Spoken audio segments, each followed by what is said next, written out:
প্রায় ৩.৫ বছর পর মিয়ানমারে জরুরি অবস্থা প্রত্যাহার করা হয়েছে।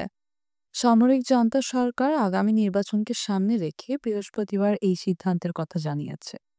এর মধ্যে দিয়ে ২০২১ সালের সামরিক অভ্যুত্থানের পর জারি হওয়া টানা জরুরি অবস্থার অবসান হলো।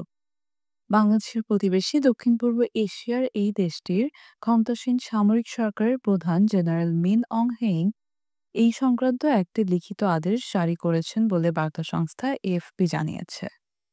পরে বৃহস্পতিবার সাংবাদিকদের উদ্দেশ্যে এক অডিও বার্তায় জান্তা মুখপাত্র জো মিন তুন জরুরি অবস্থা প্রত্যাহারের বিষয়টি নিশ্চিত করে বলেন, বহুদলীয় গণতান্ত্রিক সংস্কৃতি গড়ে তোলার স্বার্থে সরকার পার্লামেন্ট নির্বাচন আয়োজনের প্রস্তুতি নিচ্ছে।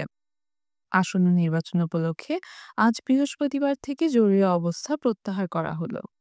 মিয়ানমারের সর্বশেষ নির্বাচন হয়েছিল ২০২০ সালের নভেম্বরে।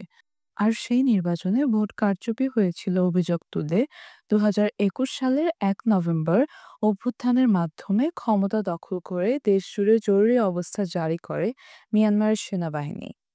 তৎকালীন সেনাপ্রধান জেনারেল মিন অং হ্লেইং এই অভ্যুত্থানের নেতৃত্ব দিয়েছিলেন। ক্ষমতা দখলের পর সামরিক সরকারের প্রধানও হন তিনি।